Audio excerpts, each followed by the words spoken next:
Hello, it's Martina. This video is about how we raised our boys trilingual and my experience with it. Life is not always straightforward. It throws you a few curveballs. So we try to adjust during their upbringing. It was not always idle, but we try to make the best decision for them. They're both adult now, and I will let you know at the end of the video what is the result of this upbringing. I also include timestamps, so you can skip the intro or just jump to the topics you're interested in. So let's start and dive right into it. And let me set you up with my story, so you have an idea how we lived and where I worked during this 18 years of their upbringing. Both of my boys are born in Singapore and they never lived in Germany. I'm German and both of them holding a German passport. Except for 3 months after the big earthquake in Japan in 2011. We had to stay with a friend in Berlin because the German school Tokyo Yokohama was closed at that time. And I put the boys in a German English speaking school, and they attended Japanese language lessons Friday afternoon in Berlin. Besides Singapore, we also lived in Japan, New Zealand and UAE. My partner and myself, we both were native Germans and we spoke German as a mother tongue. And I spoke English fluently. When we started Trilingual, it wasn't a planned approach. My first son was born, we lived in Singapore. And one of the many official languages in Singapore is English, beside Malay, Mandarin and Tamil. So when he was born, it was not even a discussion between us that we will bring him up bilingual. It was clear, because also in the German school you learn English. Well, he learned at that time Russian. He was from East Germany and his English was not as fluent as mine, but during the years he kept up. At that time, research showed that children can learn many languages when they are young. So there was no harm to teach him German and English. I also knew at that time, because I read the research at that time, that some kids can start late speaking because they learn many languages at one time. So we spoke English and German with him until he was 2 years old. Actually, the approach was like this. I spoke German and then repeated the sentence in English. I was very active, a very active mother. I socialized a lot, and from the age of 6 months we attended playgroups. There was a German playgroup at that time in Singapore. It was organized by the German church. Yeah, and we rotated, the mother rotated from house to house and welcomed the playgroup to their houses at that time. So we all spoke German at that time with the babies in the playgroup. Then later he attended ballet or just baby gym. We had baby gym first, I think, and they spoke all English. Then ballet, they spoke all English. Then play dates. I had German friends and I had English-speaking friends, and it depended on the occasion. We spoke either English or German, but most of the time when we were out, we spoke English. So when he started speaking, he usually chose the words he loved the most or was the easiest for him to pronounce. So it was a mix of English and German, and it depending also on the occasion. So at home, if he wanted to drink water, he would say Wasser. So this was all at home, usually a little bit more German and outside more English. What I also noticed, he started stuttering. So it is in my family. My brother stuttered, but he grew out of it. I was not so concerned about it, but on the other hand, we had 2 languages. I was a little concerned about it. So I went to a speech therapist, and this speech therapist told me to speak only 1 language with him. And then we went to assess his how advanced he is in his development. And it was a Chinese doctor at that time, and he said he's behind. Well, what happened is actually in Asia they have different games they play at a certain age. They are different to Germany. So of course at home as a German mother I played the games I knew and other people introduced to me, mostly Germans, and not the typical Asian things what they used at that time. So I was a little bit skeptical about the result, that he was behind, so I bought these games and played them with him, and he was fine. After a while he could all solve them. So I didn't really believe that he was behind. He was very smart, I thought, very active and very smart. And then also this speak only one language, I don't know, I felt it was not right. I followed my gut feeling. Because I put him in speech therapy and he stopped talking. Because they told him he's not saying it right, he's making mistakes. And before he was very bubbly, even if you couldn't understand everything, but he was bubbly. And it stopped suddenly. And I thought speech therapy is not the right thing for this. I stopped and I found later out that this was right. If you want to know more about stammering and stuttering and how to stop this, please comment in the comment section and I can make a video about it. He actually stopped, we went for a therapy and then he stopped. But anyway, that's a different story. So I decided to continue German and English. So then he went to preschool. I think from the age of 2 or 2.5 he went to preschool. And since Singapore has so many languages, Tamil, Mandarin and Malay and English, because of all the culture, they not only speak English at preschool, they also speak Mandarin or Malay or Tamil. So they asked me what language should he choose beside, and we needed to choose one language, so I chose Mandarin for him. Yeah, but this was only at school or preschool, and that's about the story until 2 to 4 years old. As you can see in this chart, I have different ages where we introduced languages or continue speaking. So nobody spoke Mandarin at home, but when we go out, for example, to the barber, we had a Chinese barber, he would talk to him in Chinese. My kids are not really talented in languages. We had a neighbor, they were Punjabs from Australia, and that kid was so talented. She was same age, as I remember correctly, and she was talking much more than my son. But there was some. So around the age of 2 his brother was born, and there was also a change in the family dynamics. I split from my partner, we went different ways, and I started my own business. So I had less time for my children. And what happened is, I spoke to them German, but less. And then I stopped. I only spoke English with them. Because I was not at home all the time. And I had somebody who looked after them, and she spoke English. So fast forward, 4 years later I married my Japanese partner and we all moved to Japan.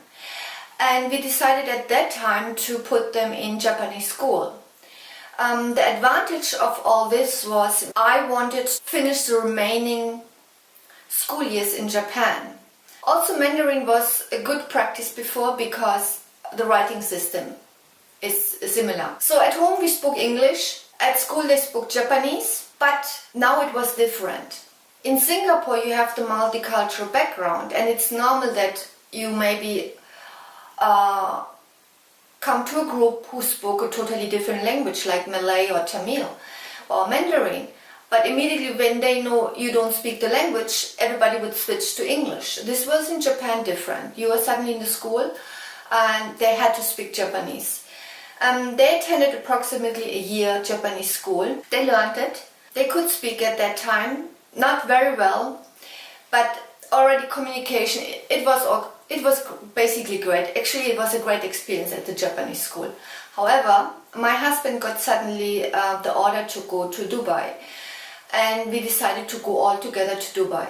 During my year in Japan, I couldn't find one single friend, and it was very hard to learn the language as a foreigner.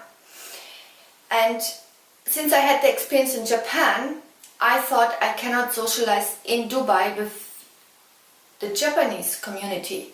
There was a Japanese school, there was of course an English school, a French school and a German school. So I had to make a decision between German school, English school and Japanese school. And with the Japanese, it's very hard to socialize. I didn't speak the language well, and it was very hard to make friends. They're not very open to Western women. Then we had the English and the German school, but somehow at that point my Japanese husband said the best is to have an identity and go for the German school, and I agreed with this. Because already in Singapore I had made plans before I met him to go back to Germany and maybe finish the school in Germany, but then I met my husband and the best was to move to Japan. So the German school was a totally new experience. So you have to imagine, my kids were both blonde, so whenever they attended school, kids have black hair usually. So from one day to another, and they never lived in Germany, they are together with other kids who have blonde hair, same eye colors or different eye colors. It was, my eldest one was over the moon. He loved it. He couldn't understand much, but he was over the moon. The younger one, on the other hand, who was mostly brought up in English and had little exposure to the German culture. Of course, I brought them to the church and we had Kindergottesdienst and all this, but it was less than with his elder brother. Hated it basically. He came home and he said, "Mama, they are all as rude as you." Anyhow, they both learned German within 3 to 4 months, I would say. Not fluent, but they could communicate and they picked it up quite fast. I had the feeling. Of course, as mothers, we are sometimes too positive about this, but I think they picked it up well. Today, at home, of course, we spoke English because my husband couldn't speak German. And we continued with Japanese, but not on a very serious level. So it was basically more the writing system to keep up and have some reading books, that's it. But we didn't do much approach because it was, we had to keep up with the German school. For example, cursive writing. This was something I had to teach them suddenly. And my elder one, by the way, I put him one class lower. I thought it's better. Why? It was just a gut feeling, I have to say. The director or the principal at that time said, "Oh, you should leave him in a higher class," but no. Actually, when he switched later 2 times more schools, he was in New Zealand. They put him in the right class. Basically, he jumped 1 class in New Zealand, because in New Zealand I told them, "Oh, he's not that class. Why you put him into this higher class?" And they said, "No, because it's his age." So that's it. And he could keep up at that time. 3 years later, we went back to Japan. This was in 2010, and we put them on the German school Tokyo Yokohama.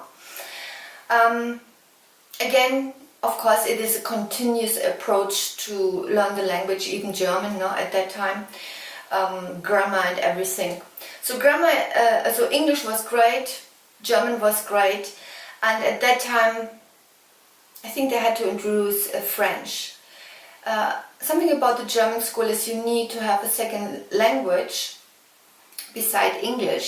So you have mother tongue, English, and then another language, either Latin or French or Spanish or whatever. And we chose French because, of course, I wanted them to do the Abitur, or how you call it, high school.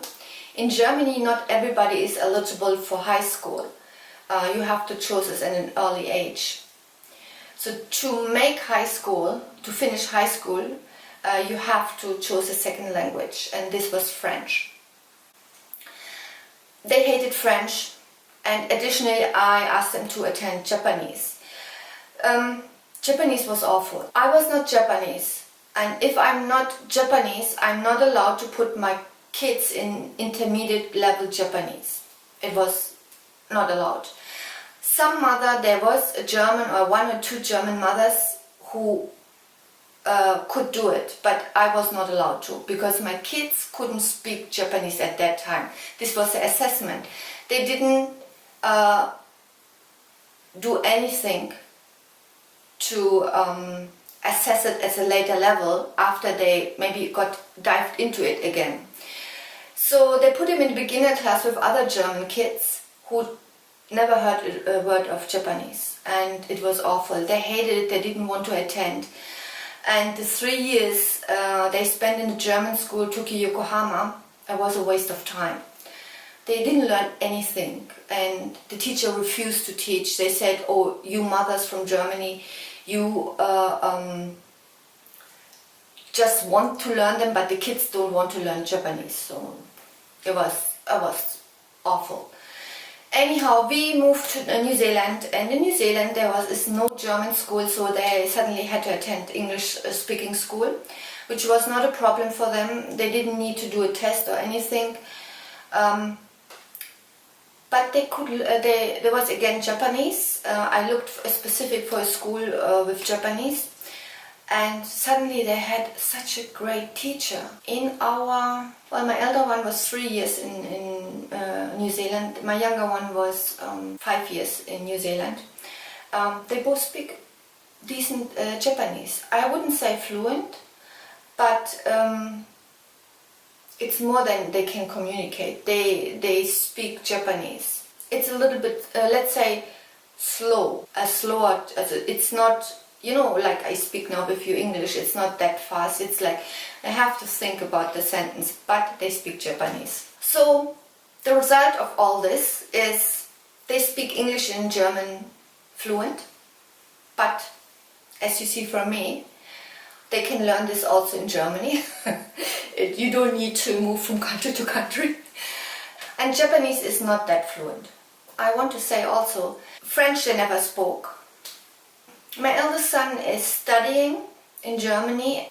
Since he finished high school in New Zealand, he needed to apply in Germany as a foreigner, and he needed to take a German test, which was not a problem for him at all.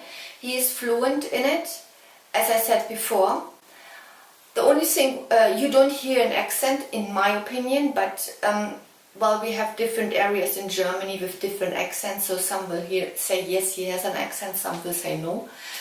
And the only thing what they sometimes mix up is the article. It's like, we have in Germany feminine, masculine and neutral. So die, der, das. And they sometimes mix this up, and that's, I would say, when you hear some differences. So he is studying, he seems to understand everything and has no problems. The younger one, he's in an area where they have a strong accent. I think he's perfect. Also with articles, a little difference. The younger one is really good in English, but he was teased sometimes from his classmates about his German accent. He tried to make it as perfect as he can, but as you know, there are everywhere in the world some dialects. So you have the Australian English, you have the New Zealand English, the British English, the American English, the Singaporean English. There are many countries who have different accents, so I'm not so worried about that at all. So I hope you like this video. If you want to hear more about it, if you want me to dive more into the specific, what kind of books or what kind of exercise I did with them, let me know in the comment section.